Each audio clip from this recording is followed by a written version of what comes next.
I think there's more important variables than just volume. It depends on exercise selection. It depends on proximity to failure. It depends on volume as well. So I kind of get to this point where, within my training at least, but same with clients, depending on their goals and where they're at, but doing an amount of work within their week where they're like, I'm just barely surviving, like I'm thriving really, but I'm like kind of surviving at the same time. Eventually you get to a point where everything's like 1-0 RAR, and you're just allowing that repeated bout effect to kick in, where you might get a rep like every other week on a lift. You might be able to eke out a bit of performance. This is like a good hit of volume, close to the max that you could recover from, and you're very close to failure. So the stimulus you're providing with every exercise is as much as you can. So how long can we survive this for? Let's keep going until we see performance drop off.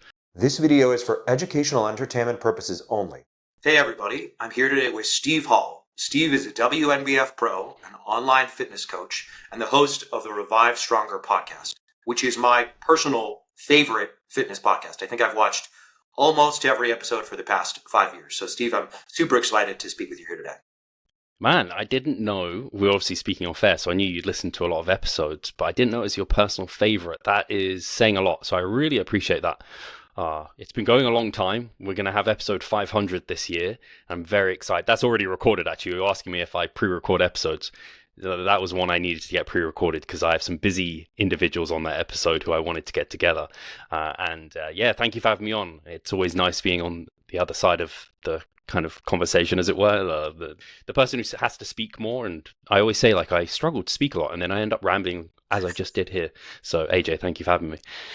No, that was great. Yeah, I mean, truthfully, I've learned a ton from the podcast. It has absolutely personally impacted my training. And I think it's also just helped me feel more connected to the fitness community. I think it's not an understatement to say that I would never have started this podcast if not for your podcast. So yeah, no, very grateful and really glad to speak with you here today. I was just going to say, it's crazy how many, because being your favorite fitness podcast is cool because there's so many now to choose from. Like even the people who I would interview a lot, like an Eric Helms, for example, he's like got a couple of his own podcasts now. So, or more than that, he's got he's on so many podcasts. But regardless, there's a dime a dozen to choose from, and so I appreciate being your favorite, and I'm glad that I got you to get involved too, because I wouldn't be here otherwise, would I? That's right. That's right. Thanks, man. So, sort of from my vantage, I think you occupy a pretty unique position within online fitness. So by virtue of your podcast, you have access to some of the best and the brightest minds in the evidence-based space. And you're also a successful online coach, and you've been one for quite some time. And I think I understand correctly that you coach a lot of your clientele are coaches and other personal trainers. So by virtue of that, you have access to their training data, but also, the data or the anecdotal data of their clientele. So you really kind of sit at the sort of nexus between practice and theory. And I think that's really amazing. And so that's kind of what I want to dive into, is more on the practice and the anecdote. And specifically, I'm actually really interested in your personal training anecdote, in part because I think you are a very unique person. You're a professional natural bodybuilder. You've been in the game a long time, and you're incredibly thoughtful about your training. So that's what I want to start with. Basically, 2 questions. Can you give me a rundown of the structure of your training, the split? I think that's always useful kind of conceptually. But I think more importantly, what I'm primarily interested in is how you conceptualize progress.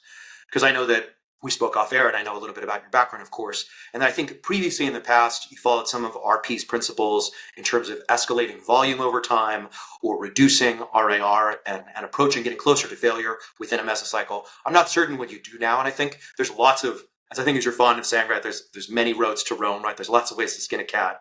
And I'm just sort of curious at this point in your lengthy, successful training career, how do you structure your training to ensure you're making progress? So split, and then thoughts on progress. Yeah. By the way, I just want to say it's a really cool, conceptualization of where I stand within the space, because I very much view myself as, when I'm interviewing experts, I see myself as that practitioner to add that element to the mix, because I'm not a researcher. I might read the paper, but I can't interpret it as well as what a researcher can. I don't know the scope of the evidence. I haven't had that exposure and that teaching. So I don't try and play that role. I try and play the kind of student on the podcast. So I often will just sit there and ask questions that I think other people like yourself or myself and my clients would ask. So I love playing that role. And then you're completely right. I do coach mostly coaches. I would say over 80% of my clientele are coaches themselves. And then like a good 20% of them compete, and then others are maybe they compete, and then I have a handful of people that are just like, they listen to every podcast, they maybe like subscribe to Mass Research Review. They're thinking maybe they'll become an online coach someday because they are that invested, but they have a full-time job somewhere else. So I definitely have that type of clientele. It's not really, it's like, yeah, there's some Gen Pop, but they're not really Gen Pop. They're like serious, dedicated lifters, which is really cool to be able to coach them because you speak on higher level things, which is really great. And then my podcast is like serves the perfect education tool for them. So then in terms of my own programming, you're right in that there was a time of which, actually a good chunk of time, I was escalating volumes, kind of leaving reps in reserve and kind of slowly beating performance week on week to get closer to failure, and then kind of deload and then kind of go again. And that's one kind of template formula worked pretty well. I think I definitely saw some good results via that, but I don't think I enough was in tune with my body. And that is always something I think about. Like when you're more novice and intermediate, that's no bad thing because you don't really know how to listen to your body. Like if you do an exercise and someone asks you like, did you feel that in the target muscle? And you're like, oh, I've had this with clients. They do like an ab crunch, and they're like, oh, I just felt that like all in my arms. And I'm like, well, your arms didn't really do much of the work. Like looking at your form objectively, your abs did the work there, and they're the thing that failed. And yeah, just when you're earlier on in your lifting career, you know your body not well, and a well-educated program developed by an evidence-based person is going to serve you better, and you just follow it kind of almost blindly. And then there'll become a time where that just doesn't work for you anymore because you need to individualize it to yourself. You need to start listening to your volume tolerances better and what you're responding well to in terms of exercise selection and so on and so forth. And that's where I then went to try and discover myself better, because I would end up, first of all, there's an issue with trying to use reps in reserve when you don't truly know failure. And there was also a time where I was almost afraid to fail because I just thought the fatigue cost was so high. That's kind of where my head was at with it. And so what that ended up leading to was maybe leaving too much in reserve week one.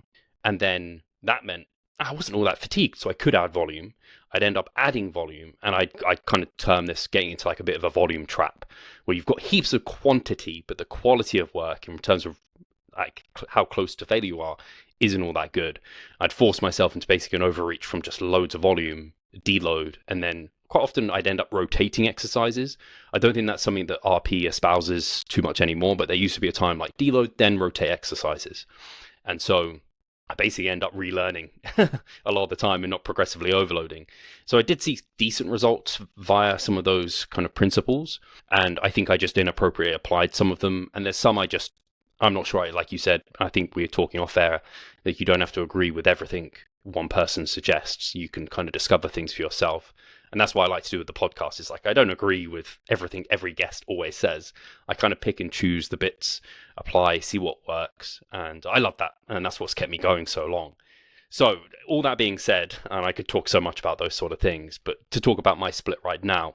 So I really come down to, I'm always going to train 6 days a week pretty much, because I do think there's something special to one rest day, whether that's physiological or psychological or a combination. But I just think one rest day, for me at least, I always look forward to it. I'm always like, I need this rest day. And I think that's a good thing. I think you should feel like you need rest days if you're pushing yourself to grow kind of maximal muscle tissue because of just the demands that are required.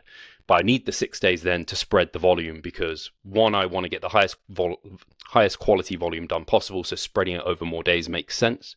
And I have found I'm a person that just requires a higher amount of volume. If people look at the amount I'm doing, it's a fair hit. And I've just found I can recover from it. And if I can recover from it and it is proximal to failure, then it makes sense to me given the literature that we have available, and also just my sense of intuition as a bodybuilder and like what makes sense from like just basis biology in terms of like pushing systems close to their limit and then recovering and keeping going. Like, I don't know why doing less would provide even better results. And then just from looking at my progress over time, when I have leaned into pushing myself and my body harder, I see better results. Like, it kind of makes sense in that sense. So my split generally looks either a kind of push pull legs, or like push legs pull, or some like version of that where I'm training the big muscle groups like your chest, back, legs twice a week at least, or an upper lower, upper lower, upper lower. So at the moment I've just transitioned to an upper lower, so I'm training those big muscle groups 3 times a week. And that was because during my prep, which was last year, I was in my off season, I was doing upper lower, upper lower, upper lower, and then I transitioned to the other version because my volume just went down during prep, and I just didn't need it to be spread over so many days. And it was kind of leading me to want to do more because I was training that often, but I didn't have the recovery capabilities because I was lean in a calorie deficit, and so my volume tolerance just reduced.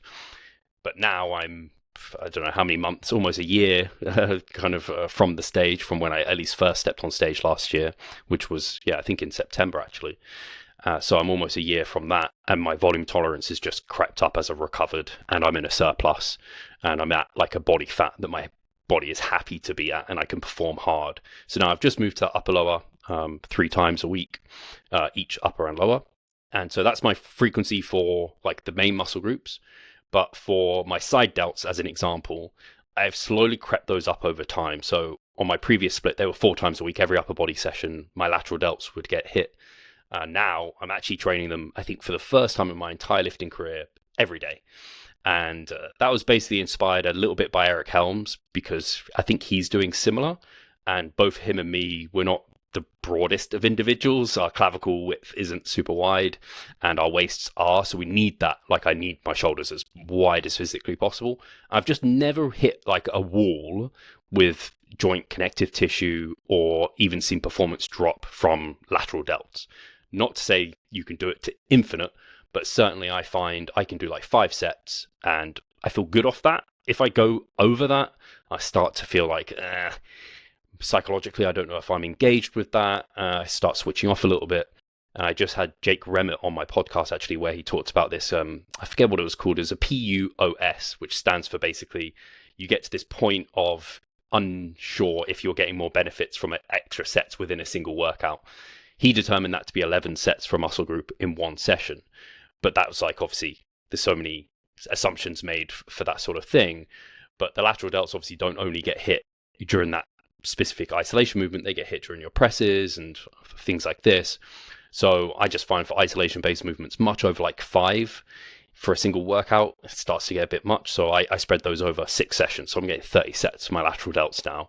I was finding on the previous split, I was doing like 6, 7 sets sometimes, and just finding like, I'd switch off. My arms are on actually 3 times a week, which is high for me for arms, and this comes into me specifically, arms are a strong point. And so, like, if they didn't grow, I wouldn't be upset. They're fine where they are. But I tag them on at the end of every upper body session, superset arms, and they get kind of cooked. But calves are at 4 times a week.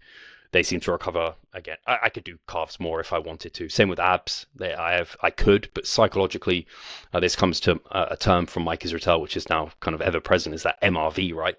You only have so much you can do. And this is where I kind of have skeptical look when I see people training like traps, forearms, their anterior tibialis, adductors, abductors, like every single little thing they could isolate their neck. I'm like, all of that adds up just psychological fatigue. Your sessions start getting like 2-3 hours long. I'd prefer to reserve that and put that towards the big basic lifts. So anyway, that's a side point. So the split is upper lower. But there are some other muscles like the calves and the side delts, which are being trained at higher frequencies. And I come to that through basically your frequency is a product of your volume. And because my volume is quite high, I want to spread that out. I don't really want to be doing much more than about 10 sets for a muscle within a single session. And I was getting towards 25 sets per muscle per week for my like upper body, particularly for the previous split I was on. So I wanted to spread that over more days. Lower body is closer to like 10 to 15. Quads actually get towards 15 to 20. And just those are brutal sessions when you like quad and like lower body. I think their like tolerance for work within a single session is less. Like you can do 10 sets for your chest in one session. It's not that crazy, but 10 sets of like mostly compound work for like quads or hams in a single session, that's brutal. And then if you do quads and hams in one session, that's super brutal. So it's been quite nice spreading that over 3 days and like kind of rather than destroying myself with like a 3-hour workout. Actually, they were getting to like 2.5 hours. They're closer to an hour and a half to 2 hours now, which has been nice. So yeah, that goes over, I guess, my split and frequency and volume a little bit, at least there. I don't know if you probably have a bunch of questions and I rambled on for a good chunk of time. You have a couple of comments and a question, but that was fantastic. Maybe to circle back to the beginning, just your anecdote about escalating sets and starting off with too low of RAR, that resonates with me completely. Again, I think part of this is probably because I was like listening to your stuff, but I remember buying the Renaissance periodization spreadsheets when they first came out and attempting to execute that program as written. I'd been probably been training 5 or 6 years at that point, so it wasn't a new trainee, but I really liked the approach and the methodology. And I had kind of the exact same experience that you did. In particular, I think I made the same mistake in that I would rotate my exercises too frequently. And so you would go through roughly 4 or 5 weeks of accumulation, deload, and then maybe change your exercises then, maybe you'd keep them twice. And what I found was, I think what you found is that you sort of do make progress, but it's slow and it's not entirely clear whether you're making neural gains or muscular gains because you're resetting your movements too often. And you're also just not certain that you're really approaching failure because even if you are training hard, you're less accustomed to using those movements. And I personally, that's something that I still find to be very true, even though I've trained for quite some time now, is that if you haven't touched a movement in a while, you can't actually train to failure. You'll reach failure, but it's not real failure. I don't know if there's like a more precise scientific term for it, but I think every bodybuilder knows this. It's just not actual failure. Task failure, maybe, is the most appropriate phrase, but it isn't. I do not believe it is stimulative. And so if you're rotating all the time and you're trying to juggle all these variables, it just makes it hard to hone in on what you actually need. And so that actually leads me to my question. It sounds like now there are ways in which you escalate volume, sort of muscle group dependent. You also mentioned how it's a factor whether or not you're in a caloric surplus or a deficit. So it sounds like you're kind of evaluating your own recovery and using that as maybe not as a proxy, but as a gauge to determine if and when to add volume. So that's my question. Are you thinking about adding volume proactively or reactively? So proactively in the sense that like, hey, I'm feeling good, let's just throw this on. Or reactively in the sense that, hey, I think that my progress is stalling out, or I'm getting some kind of negative feedback, and I want to use that volume to address that. Yeah, great question. And yeah, I didn't address the changes in my approach to like volume. Really, I just talked about kind of the, I guess, the zoomed out version of like average set volumes. And it's definitely auto-regulated. Very similar to how it was auto-regulated before, but I have many more constraints on it. So when I start a program, say fresh out of a deload, I don't aim for some sort of minimum effective volume as I may have previously. I want to start out with a really confident level of volume that I know I can recover from, but it's a real good hit. I don't want easy training. For me to be growing well, I know it needs to be hard. So like I don't want, the only easy training should be deloading or days off. Like otherwise it needs to be overloading. I should feel pretty beat up by the end of it. So I start off with a good hit of volume that first week. And in that first week where I might have left 3-4 reps in the tank previously, I'm at furthest from failure 3 on like big compound leg movements. But on my isolation stuff, like my delts, calves, they could be at 1 RAR, maybe even 0, depending, just because I think the trade-off is just worth it. I think the fear of fatigue is not there for like, how tired are you after failing on calves? It's not that psychologically or physiologically fatiguing, whereas like failing on a leg press, that's pretty brutal. And I do think there is a negative trade-off for going immediately to failure on such a thing. You're going to do so many little sets, or if you do have more sets, you're going to be so sore and tired you can't go and train the next time you need to. So my approach there is a little bit different. And then from that first week of baseline where I'm like, hey, I'm very confident, I'm proximal to failure, and I'm doing plenty of volume, I then auto-regulate it. So week on week, how am I feeling in terms of recovery? In terms of soreness, am I recovering on time for sessions? To be honest, most of the time I am. I actually quite rarely get truly very sore. But if there is any overlapping soreness or like fatigue going into workouts, clearly I'm not recovering ahead of time, so more volume wouldn't be wise. But if I'm recovering ahead of time and I'm finding within workouts, I'm like, oh, I have more to give. A good proxy I like is looking at rep performance drop-off within sets. So just as an example, and this happens to me a lot on back, for example, like I did lat pull downs today, and I got something like 12, 11, 10 like that often happens for me on back. It's like you're dropping 1 rep. How much fatigue are you really generating within the target muscle? Probably not that much. So if you feel pretty good for an extra set and you don't think that's going to lead you to being under recovered for your next pull workout, and you're that person that wants to maximize progress, go for it. If you're feeling like it's exciting to you and you want to do it, because there's psychological fatigue along with the physiological. So I will on occasion add like a set, but like both of us probably, where we had potentially using the RP templates then, and we were wanting everything. I think it was like you could want everything, totally. and it would just formulaically add a set to it. Like you might add 3 sets to a muscle group in a week, which when you think about it, the percentage increase on like volume that you're doing is crazy. So my set volume is far more static. I might move from like 15 to 17 sets over months, whereas previously it was like a month going from like, I don't know, 10 and adding a set every week. It could go up to like, it could sometimes go up to like double over that period of time, depending on frequencies and everything. So yeah, I'm much more static with that. And what I try and do is get to a point where I kind of call it maximal within the nomenclature that Mike uses. It's kind of maximal adaptive stimulus.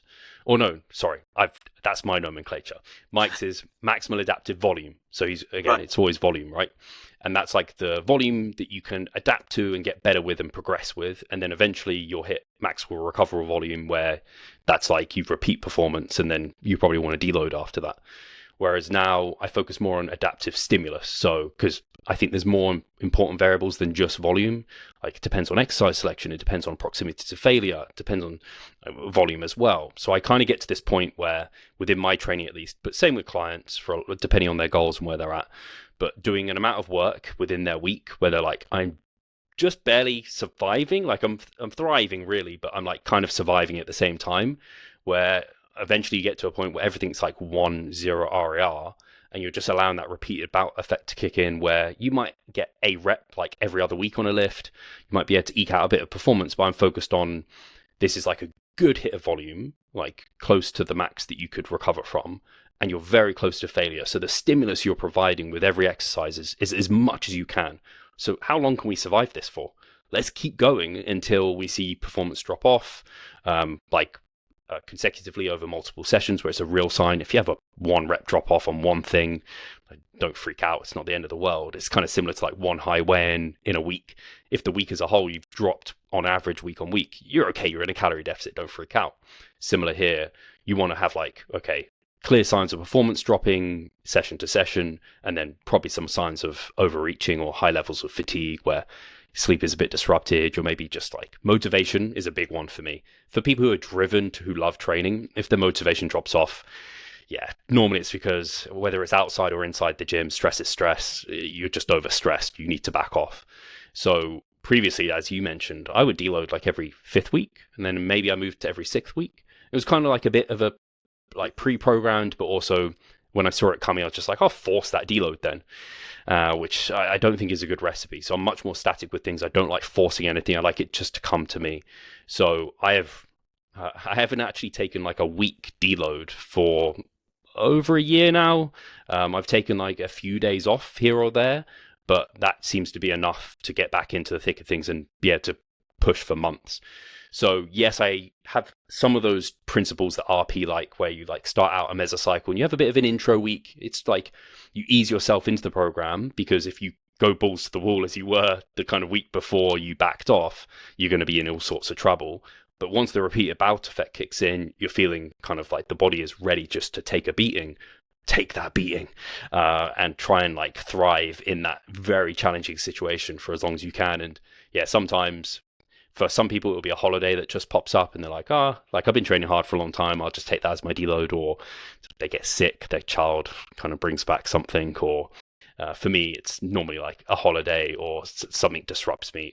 So far this year, it's been 2 holidays that have happened where it's been like a long weekend and I can't realistically train. So I'm just like, hey, I've been training for like 4 months at this point. I should probably take that for at least joint and connective tissue.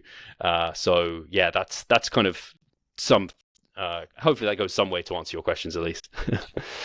AJ here. If you're enjoying this interview, please consider subscribing to the channel, as it makes a huge difference. And if you're looking to transform your body and your mind without jeopardizing your health, consider hiring me as a coach. Links in the video description. Appreciate you. Absolutely. I mean, I find precisely the same thing with my training, my clients, is you really want to be in that place. Good hypertrophy training is tiring. And so you are going to feel some fatigue week to week. It's hard to give it a percentage. Maybe you're like 95% good, right? But you're riding an edge. And I think if you felt perfect at all times, that probably would mean that you weren't pushing it hard enough. And particularly what you articulated, that kind of thing that happens once you're like deep into a training cycle, you get that little bit of a push and pull where like maybe 1 week you add a rep, and then the next week you sort of plateau, and the next week you are able to add a little increment of weight. That really does seem to be the case universally across the board. You're not going to get this total linear graph of progress, but if you zoom out far enough, you do get that progress. And I think that's the key there. And I think that's my question for you in particular, because again, you're so deep into your training career. You are competitive at an international level. And it sounds to me like I think you take pretty long training cycles, right? Like your off season, if you haven't properly deloaded in about a year, I think your off season is at least a year. I don't know. Are there still times, maybe this is getting too much at the heart of like bodybuilding, but like, are there still times where you worry that you're not actually making progress? Like, how do you answer that demon? Because I definitely think everyone has that monkey on their back. And for you in particular, just because you have done this for so long, obviously you're eking out those final, those milligrams of muscle. And I wonder like how you what you do either practically or emotionally to kind of make sure that you feel like you're on track. Yeah, just initially to your point of like riding that edge, I very much actually analogize it like you want to get close to the cliff to get a great view, and like just be careful as you're navigating along there because you don't want to slip and fall down. You have to scramble back up. So and then in regards to like navigating it and making sure that I'm progressing, or how do I know that? You're right. I competed 2014, 2017, 2021, 2024. So I always say like 3 years between seasons. I'm definitely going to take less time now, just because I'm 35 now and I'm a pro. I'm near my like peak, so I kind of want to get on the stage a bit more often. But when I'm off season, kind of navigating how am I growing, whether or not I'm progressing, there are a few things I use. So I have some short-term proxies, which I do like actually from RP, and I continue to use. So I mentioned soreness. I do use that to some extent. I don't rely on it heavily at all. And actually more often than not, if I get over sore, I normally look at that as like more of a red flag than anything else. If I'm not getting sore. You're not someone who gets sore, right? That probably means you're either the stimulus is so novel that it's overwhelmed your recovery capabilities, or maybe you just like did something you didn't want to do, right? Yeah. Yeah, soreness is normally just novelty. That's if once you're well trained, that's the only thing that's really going to drive soreness. And it's almost opposite actually to the things that provide growth, like keeping exercises for a long period of time and progressing them slowly. Like that's not going to cause dramatic soreness. Like if you add a rep to a lift 1 week, like it's just not going to happen. So anyway, but the pump and kind of disruption to the target muscle, I do like to cue into those as like short-term proxies. I think it just makes sense. Like if you get a pump in a muscle, it's obviously being trained to a pretty large extent because it's demanding blood. And if you get kind of local fatigue there, so you feel like all that, like for me, I don't know about you, AJ, but my quads, for example, my calves, my chest, they get kind of crazy pumps. They will get full of like wild. Whereas my back, it feels kind of heavy, tight. Same with like hamstrings. Some muscle groups don't quite. So I kind of cue into each individual's muscle and their own proxies on the short term. But I want to make sure I'm hitting that muscle well. If I'm not, either I need to get rid of that exercise and rotate something else in, or I need to do more of it potentially. So those are some of the short term things where I'm like, yeah, if I'm doing that, and like the local musculature to use like an SFR term, like I'm getting a good stimulus, that pump disruption, and I'm not seeing like dramatic joint connective tissue fatigue or like systemic fatigue, I know I'm doing like a good job short term. And like you said, like generally when that rest day comes around, I'm like, thank God, like I'm feeling pretty beat. Let's like go forward from here. Then I know I've done successful work along with my logbook. So that's another kind of some short term, but it's more medium term in terms of like once you're well trained, like you said, you're not going to see linear gains unless you are every month changing exercises and just relearning stuff, which is not a great way to grow. So I might not hit a PR for like months, but I'll keep a logbook and know that I am not seeing performance decrements to where it has been previously. And so I just focus on that first week and on meeting those really great thresholds for growth. And then from there, I'm looking to match or beat performance, just constantly match or beat, whilst keeping technique sound.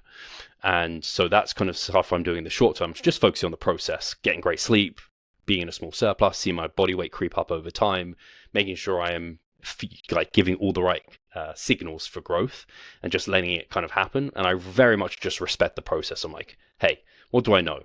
You need to train hard. You need to do enough to feel like you need to do enough volume. And so if I'm feeling pretty beat up, like I know and I can barely do any more, like I know that's happening, I need to overload. Again, that's kind of respected by those first things. And then over time, make it harder, or at least actually make sure it doesn't get easier. It's almost what you need to do, because actually that's the problem. It's not that it necessarily needs to get harder. It's just if something was a 3 RR and now is a 5, it's now no longer growing you the right way. So you just have to keep progressing, nudging things up in that direction. And I just focus on enjoying that day in, day out, and focus on the process mostly. But in every couple of months, I'll take physique shots. But at this point, it's pretty hard. You can't compare the 2 months like next from the previous, because generally I'm getting more body fat than I am lean muscle tissue. So I just kind of look bigger and softer, which sometimes can look good. Sometimes you don't want to see it. But I then can compare, if I have the data, which I generally do, to previous times I've been at that body weight. But photos are challenging. Technology's got way better over the years. So like now I can look much better because it just picks up details that it wasn't previously. And your setup can make such a difference. From the angle that you take the photo to the quality of the camera to the lighting. You can just have like an overhead lighting and suddenly you've got abs, whereas if you didn't have overhead, you look like you're blurry there. So that's kind of challenging. So definitely I have doubts. I even had it this last, so in 2024, as I was dieting down, I was like, have I got better? That you don't kind of truly know until like you are very close to stage condition. And then you can compare like stage photos and see, have I improved? And that kind of gives you that really clear objective marker there. So yeah, some short-term proxies with the stimulus ratings, medium term, more of the kind of performance in the gym, and then longer term is looking at photos, comparing like for like body weights and then like stage condition. With clients, I'm not good at this personally, AJ, but with clients, I like circumference measurements as well, if they are open to doing them. I've just got lazy with those, and often the human error is larger than the potential change that I'm able to see. It's like I might have a 1 centimeter human error, but I'm trying to measure 0.5 centimeter growth. So I'm just like, oh, fuck that. I don't want to mess around with it. So I try and embrace the process and trust. I don't have to trust the process because we know what grows you. And if I'm not growing from what I was doing, like, then I met my genetic ceiling. Like, I don't think so. I think just what looks like a ceiling is just like this slow creep of progress. It's kind of similar. I think there's some sort of analogy to when we're sat here, the earth is spinning like mad, right? But we don't feel it. And I don't know, I try and analogize it to that. Like, you can't sometimes see it, but it is happening. Watching paint dry, that's a better one. Really liked what you said about not letting your training get easier. I think people underrate that all the time. I love the gym. I like to work hard, and I still find that subconsciously I am always trying to find ways to make things easier.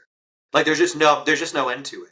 Again, it's weird. It's almost as if there's the devil and the angel on your shoulder. Like you're not always aware of it, but you look for these little shortcuts. You look for these ways out. And I think this shit testing, this making sure, like, am I actually working as hard as I was 3 months ago? Because that was working then.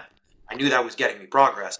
Am I actually putting forth the same effort or more potentially now? And I think you have to have integrity, essentially. Like that really what that is. It's the ability to honestly self-evaluate and reflect.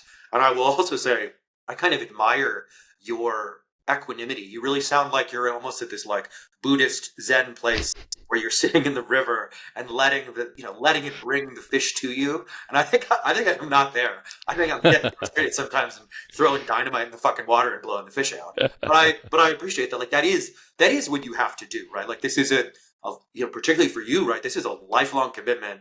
And if you're trying to swim upstream against the current, it's not going to net you any additional progress. But I do wonder, again, I'm always curious about people's sort of like emotional approach to these things. You've never struck me as someone who is deeply interested in strength, But do you get viscerally excited when you're approaching some kind of a PR, even if it's like a conceptual PR where it's like, I've never executed a hack squat with this degree of control? Is that something that revs you up in any way?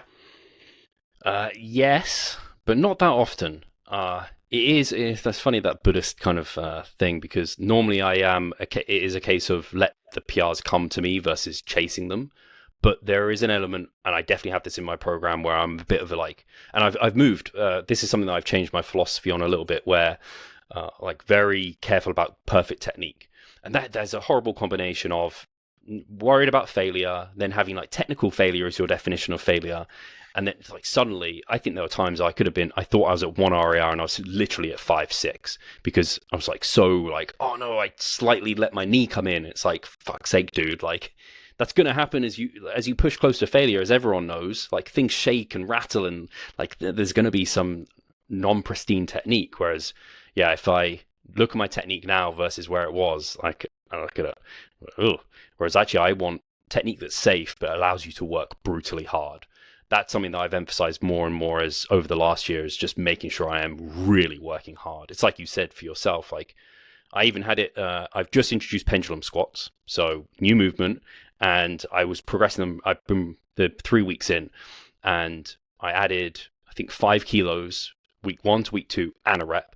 And then week 2 to this week, I added 5 kilos, but I matched reps. But I came to my third set and I was just like, I know those last reps are slowing down, but let's just fucking test myself. And I took it to 0 RL. I didn't fail on it, so I was still being a bit of a pussy. I was trying to find something easy, right? But I know if I wasn't at 0 RL, I was certainly 1. I was like, okay, good. I think I got 16, 14, and then I got 14 again. But if I got like 17 on that last set, dude, fucking work harder. So this is where I didn't have that program necessarily to take that to failure or to 0 RAR, but I was just like, let's do it just so I am confident I'm training hard, because everything feels hard when you're relatively advanced because you're strong and you can lift heavy things. So yeah, it's a challenge like that. But at the moment, in terms of hitting PRs and stuff, I've got straight leg deadlifts in my program, and there is a part of me that is approaching it just a bit like a powerlifter, and it's just like, yeah, I mean, this is going to do my posterior chain some good, but fuck, I want to hit 200 kilos for like Right. hypertrophy reps, and I'm probably going to hit 190 next week for like a set of 8. I'm like 10 kilos. Oh, I reckon I can get that over the next, like by the end of the year, maybe, I'm not sure. So for sure I get there. And then it's like, oh, the joint and connective tissue starts getting a bit upset, and you're like, okay, like maybe calm that ego a little bit. But I think there's a bit of risk and reward with training. I think if you're too on that, be cautious and be calm, use all cables and don't have ego in your training, I think you need a bit of dog in you that's going to like push you. Because I don't know, I don't see many successful bodybuilders or big individuals who aren't aggressive to the point of a bit concerning sometimes. No, you definitely need that dog in you. The point you made earlier about how once you're strong, it's never going to feel easy. That's something that I definitely struggled with early in my training career, particularly with barbell squats. I just remember like I started out probably with, the bar 95 pounds or something. And for a while you just have this easy, rapid progress. And at some point, probably around body weight, I was like, man, this feels heavy. When is it going to get to the point where it felt like it was before? And the answer is never. Never. Like heavy weight is always heavy weight. It doesn't matter how strong you are, right? I can squat a lot more than I could squat then, and 225 still feels heavy. Like it's still heavy, especially if you're doing it for a lot of reps, especially towards you're doing it at the end. If you're doing it towards the end of that set, it really does. That again, I think some of it is literal gravitational pull, and some of it is psychological, and that never goes away. I think maybe to circle back and kind of zoom out a bit. We've been talking about your individual progress. I know that you've gone through sort of different phases in your training career. Is there anything that sticks out, the phases when you've made the best progress? Is there anything that sticks out to you as things that you maybe like realizations you had, or something about those periods that made them unique in terms of those results? Yeah, I think I mentioned one previously that definitely stands out, is just like almost stripping everything back. Everything you've learned, Steve, from all these experts, strip it back. Like, what have bodybuilders traditionally done to get really big and jacked? intensity, hard freaking work in the gym and not being too particular about stuff. That has always brought about great results, and focusing on getting stronger over time and just never losing that. And I think I lost it a little bit for a bit of time, where I got a bit too nuanced, a bit too lost with things. But it's a basic fundamental for a reason. The basic fundamentals apply to absolutely everyone. And even as an advanced individual, you almost have to apply them even more. So just putting my foot down and just really being like, no, like be like brutally honest with yourself. Make sure you're really, really challenging yourself. Like, don't take a deload if you don't need a deload. Like, make sure you push like sets to failure semi-regularly, like all these things. That definitely was a bit of a game changer. And like a nuanced perspective part of that rather was like length and partials. Not to say that they've been a complete game changer for me, but for calves, I think they were, because I think it actually allowed me to really train my calves, that muscle, close to failure. Whereas before I'd fail in that short position because I couldn't get that squeeze up at the top. But I maybe had like 5 more partials I could have done. And I've just been training them with length and partials for the last like 4 years or something crazy. When the data started coming out, I was like, hey, my calves have barely grown over the last years. Let's see if they'll actually grow.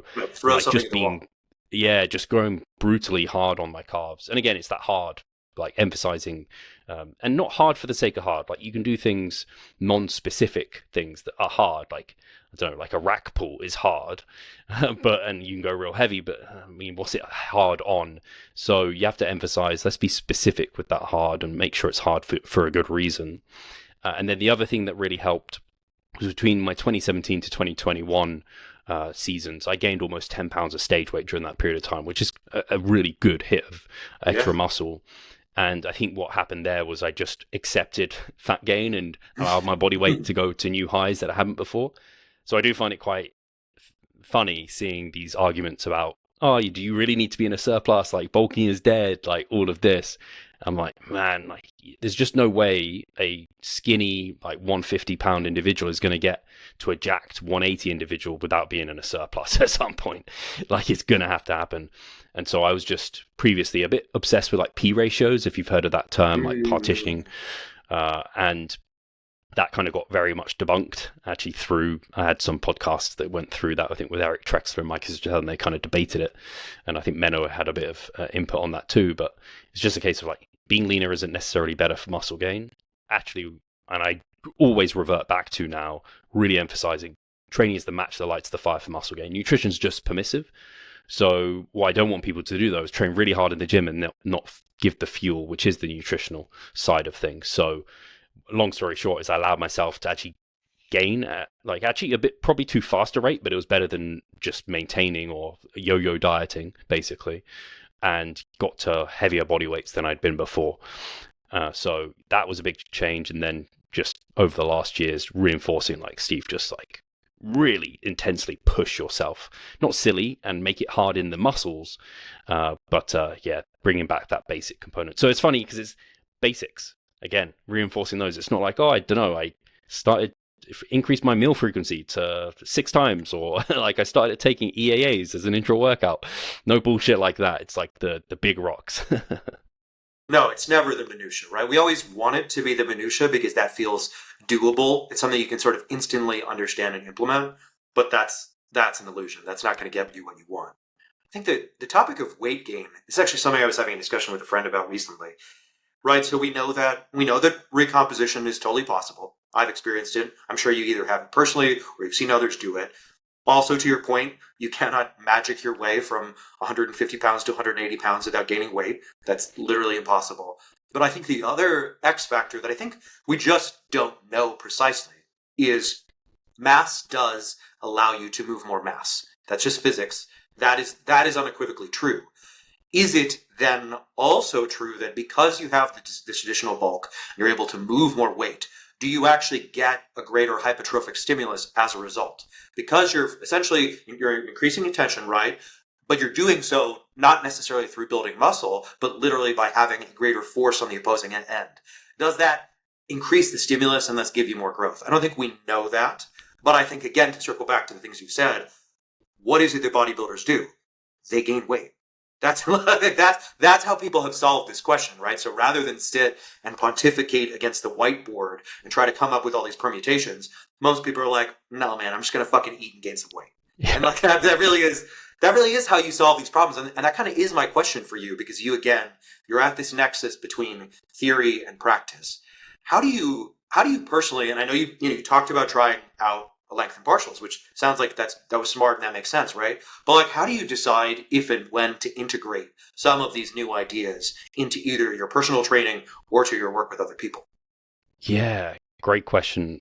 The way I tend to conceptualize this, AJ, is I got this concept from Alan Aragon when he came and presented in the UK for like the first time. I think it was like 2011 or something, a long, long time ago. He's an absolute OG if people don't know Alan. He's still pretty big and present. Actually, he was just on Diary of a CIO, I think, or one of the biggest podcasts. Oh, yeah, so cool. great that he's still doing those sort of things. But he presented the bead model of truth. And this was basically like, you can think about a piece of string and there was a bead on there. And to like one side was like 100% we know this is true. And then like the other side was like, this is completely false. And is essentially saying you're never at either extreme. Science is always just learning and discovering the truth over time. It doesn't give answers, it's just giving direction. So when I see new research or people present new ideas, it just kind of like bumps me. I have my kind of bead, and I know where I'm generally at, and then it bumps me in a direction. So I guess an example of this is the volume research that's been coming out. Is volume the prime driver of hypertrophy? I mean, you can argue that to versus intensity, so on and so forth. But does more volume that you can recover from lead to more growth? I'm more and more, with the more research that's coming out, and also putting it into place with myself, believing that that's true. So it's nudging me to emphasize that with my training. But similarly, when the research came out, it was the Zach Robinson meta-analysis, meta-regression that found like exponential almost gains the closer you got to failure if you're not lifting super heavy. And that led me more towards, I should train harder on average than where I was. So that helped nudge me in that direction. So just generally the way I conceptualize it is on that bead, and just every bit of new thing that I learn, it just nudges me, it updates my beliefs basically. Only ever nudging me. It's not like suddenly I go from 3 times a week frequency. I'm like, oh, that paper came out and I'm going to 1 times a week, whatever it is. So that's never going to happen. And if that happens for people, people are jumping too quickly to these things. It's similar with length and partials. I think there were some people that saw like a couple of papers come out and suddenly they've changed their whole program to length and partials. And I'm like, oof, that's a bit of a jump. Yeah. Maybe just apply it to the calves, because that's the only muscle that's really been like really strongly studied and found to be pretty significant in terms of results. And that's kind of where I come from. And then I look at how in practice is it going. So I did try, for example, length and partials. I tried them on leg press, Smith squats, RDLs, and I might try them again. I'm never one to throw things out, but I didn't love them. And I was just like, I prefer just full ROM for those lifts. And I kind of think it makes more sense that I don't get more lengthen exposures because I'm doing partials in what is already the hardest, where I'm strongest zone. And so I'm just removing that bit of respite that I get up at like the top of the leg press or the top of the RDL, where I can like gather myself and go for another rep. Whereas for pull downs, like for rowing movements, man, if you can get some more reps in that lengthen range where you're stronger and it's easier, hey, it makes sense. You get a bit more lengthened exposures. You take that muscle closer to failure, potentially more growth. You make things harder, coming back to that big fundamental principle. It can be hard, just to that point specifically, it can be hard to make sure you're not. Are you okay? Yeah, it's just my, I was doing too many movements with my mouth, and my AirPod just decided to pop out. I'm of Italian descent, and I always want to talk with my hands. And I will say on a podcast, it feels very weird to gesture at the screen with my hands while I'm sitting in an office. Right? It's just like hit the microphone. Yeah, it's the wrong vibe. I've even, like, years ago, I did a virtual interview for a job, and I had a microphone, and at one point I just whacked the thing and like slapped it on my desk. So I don't know. I definitely I sympathize completely. I understand what you're going through.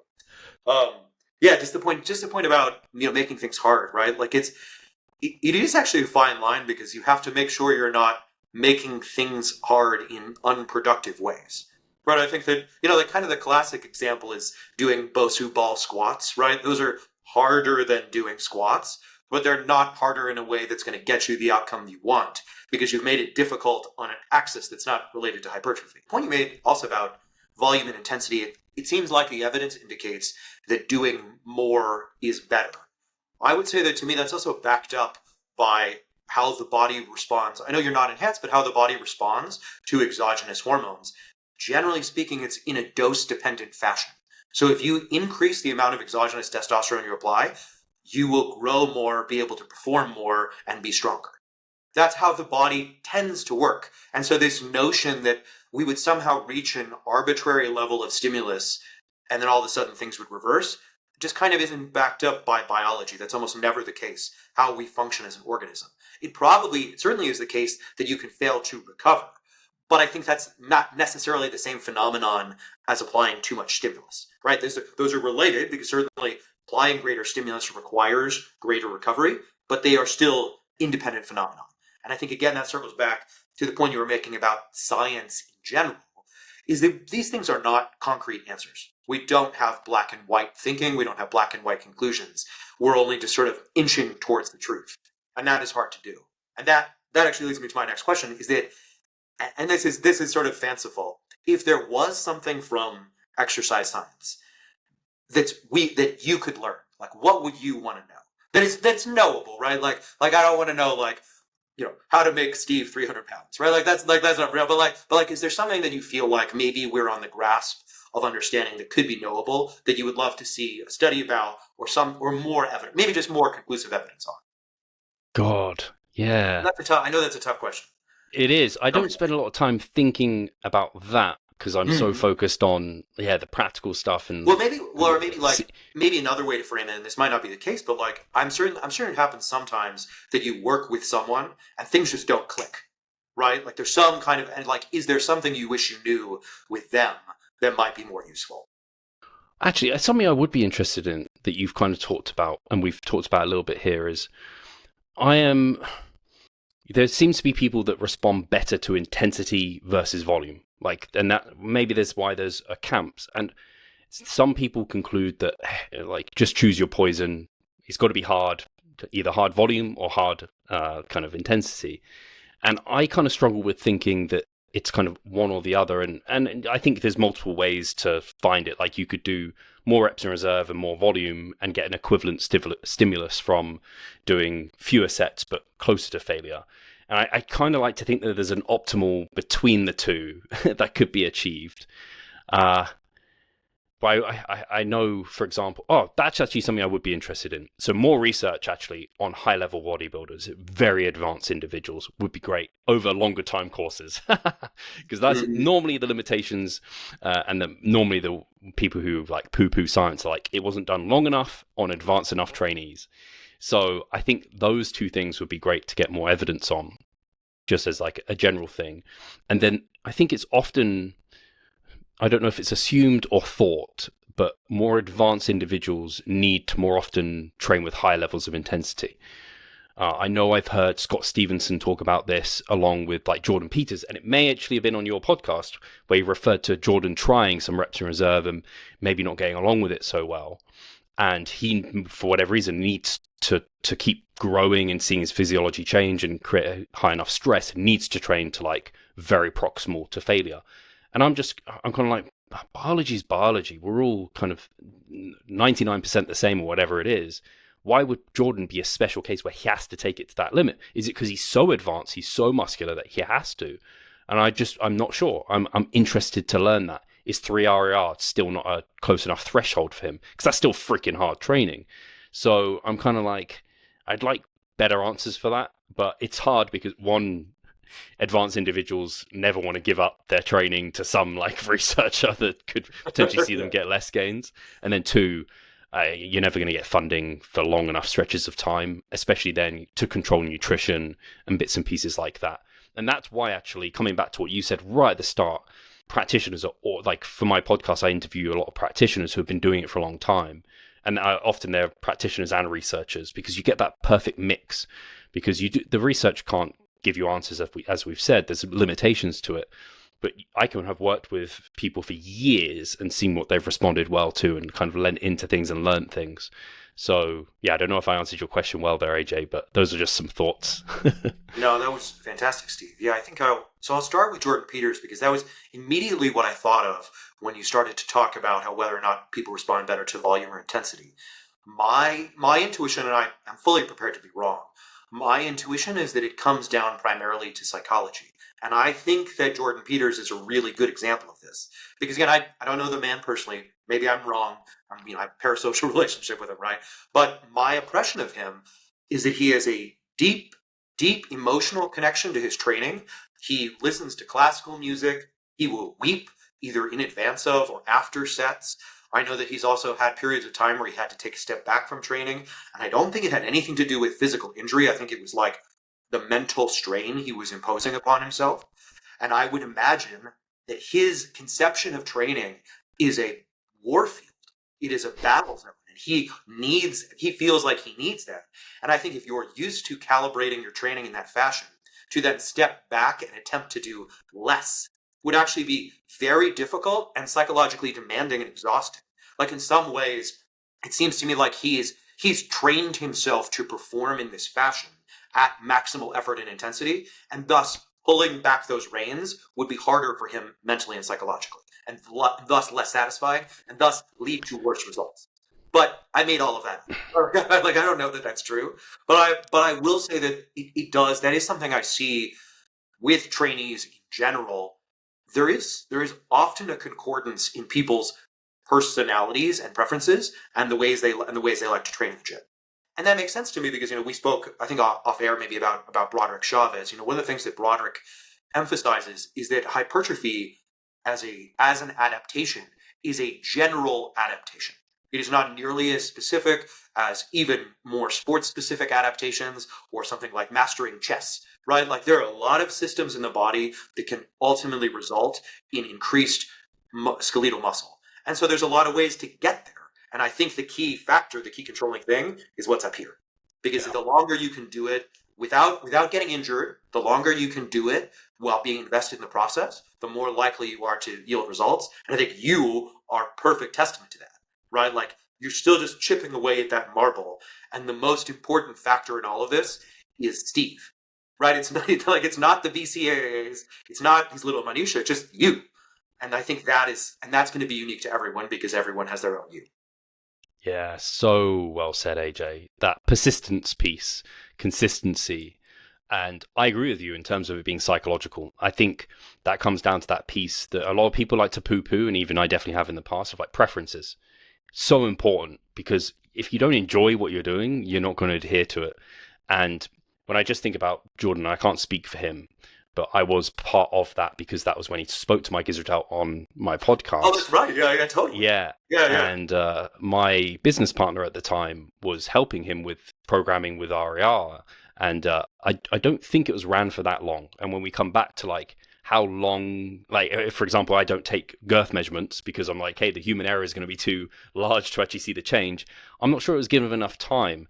But it was enough time if just psychologically you're like, fuck that shit. I don't enjoy my training anymore. Yeah. And I'm not getting results because of that. That's enough to tell you. So I think that, it comes back to some of just the basics of like, there might be these quote unquote optimal exercises for whatever reason. But if you just don't like doing it, like length and partials, if someone just hates doing length and partials, fuck them. Like you can still see great results doing full ROM. It's not a problem. No, that is so true, right? Like there's sometimes, you'll find what you think is the perfect exercise. You're like, oh, this is going to be exactly what I need. And you just do it. And you fucking hate it. Like I'm not going to stick with that, right? It doesn't matter if somehow you could present to me all the information, all the studies that would tell me this is the best thing ever. I would never do it. And it doesn't, and that is what matters because if I don't do it, like if I'm not working those muscles, they're not going to grow. That doesn't, like, no matter what, above all else.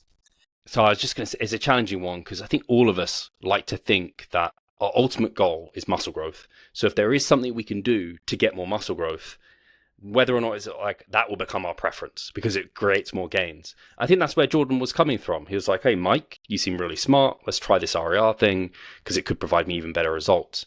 But I think sometimes it's just not worth that, whatever the small trade-off is. The thing that I sometimes think about actually in the context of dating, is that like, you can't pick who you're attracted to. It would be amazing if you could. Your life would be so much easier if you could just rationally be like, oh yeah, Steve, that's who I'm attracted to. You know, but like you can't do that. Like instead it's like, no, it's that big titted broad over there. Like that's what it is.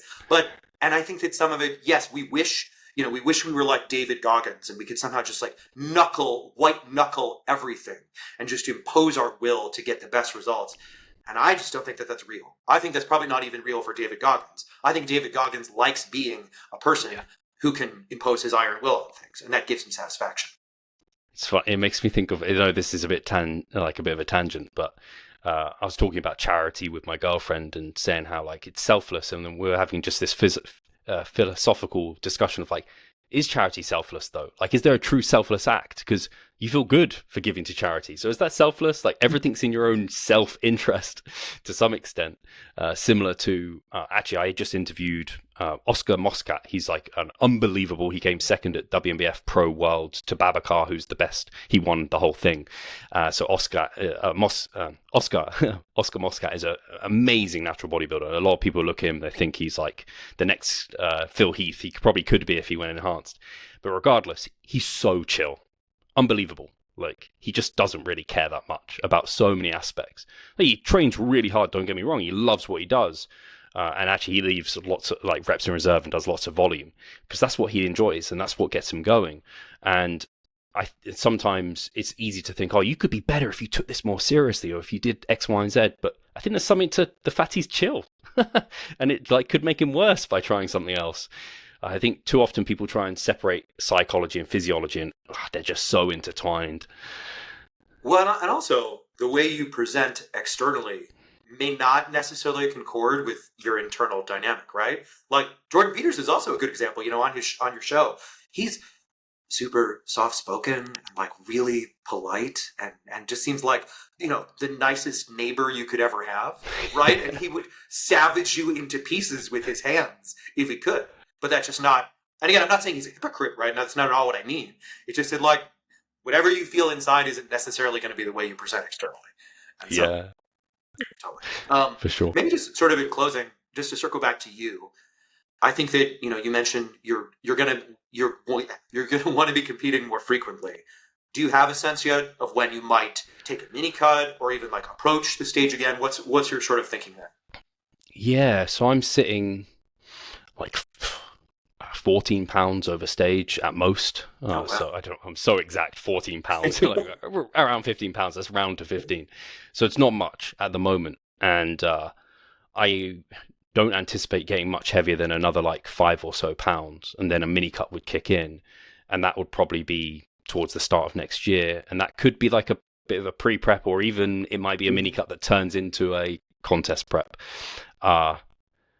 That would be really quick turnaround for me. I've never had such a short off season, but there's just been, I know that like we've talked about philosophy quite a bit here, but there's just been some life events that have happened over the past years that make me realize like, I like the saying the stage is always going to be there. Like for clients, if they're like, oh, I need to compete this year, I'm like, hey, you can do it next year, whatever. But sometimes life is short and opportunities can arise, and if you don't take them, you might never get them again. Life can change in an instant. So yeah, part of me is just like, hey, if I'm loving this thing and I feel good to compete, fuck it. Yeah, do next year. So I think at earliest next year, of course, earliest, like this year, it's done. I can know I'm stepping on stage anytime soon. And at latest, probably 2028. So yeah, I'm excited for it because it'll kind of be my pro debut. Really, I turned pro my first show 2024, and then I did do my debuts and stuff, but I definitely need to climb the ranks because I'm not. It's funny talking of Oscar. He turned pro his first year of competing. I definitely didn't. I have to climb the ranks, so I've been a real slow burn. So to be a competitive pro is my aim, and if I can place in some pro shows, that'd be awesome. But I feel like I've done my best this off season to really, really make sure that I've been able to put myself in the best position to do so. No, it makes sense. And just on the topic of patience, right? Like it's good to know that the stage can always be there. The things you want can always be reached. But also, in the same ways we've been talking about intensity and training, right? Sometimes you have to gun it, right? Thinking back to Ronnie Coleman, one of the things I know he said is his like very famous set where he like front squats like, I don't know, 800 pounds or something. He still regrets. He's like, man, I wish I had gone for one more rep. I fucking Yeah. I love everything about that story, right? Like that's so incredible. You did this unbelievable thing for no reason. You were like in contest prep wearing a squat suit, squatting way more than you ever should have, and you're like, yeah, you as a cripple now, the thing you regret is that you didn't do that extra rep. And I think that's beautiful. Like that resonates with me 1,000%. And I think, yeah, to your point, if you've got opportunities in front of you now, take them, right? Yeah. If you care now, you may either not have the chance to care later, or something may happen. Do it. So that's awesome. Yeah. It's one of those, what's the saying? Like, you more often regret the things. It's better to regret the things you did do than didn't do. Something easier about regretting things you did do. At least you did it. Right. I mean, like, it's funny because we've been talking about failure, intensity, right? Like honestly, like I don't regret anything I've ever failed, right? I regret the things I didn't do. But the fact that I tried something and it didn't work out, okay, right? Like what else can you ask for, really? Yeah. Failure's your biggest teacher, right? That's the way you always have to look at it. Fail a lot, fail often, but learn. Hopefully. Yeah, hopefully. Oh, yeah. You fail in different ways, right? Not always underneath the pendulum squat, but still. Yeah. Cool, man. Well, thanks so much for doing this. This is awesome. Thank you, AJ. It was a fun chat. I know you haven't been doing podcasting for ages, but it feels like you have. You have a really nice way of interviewing, so I enjoyed it a lot. Thank you. Well, I previously worked as a translator and linguist, and part of that involves honing your listening skills, right? So, right, you have to get pretty good at like keeping track of the things people say in your brain and then spitting it back out. So I'd like to think that has some impact on how I do this, but. Well, I think you did a great job. So hopefully people have enjoyed this. And thank you for having me. I'm happy to come on anytime.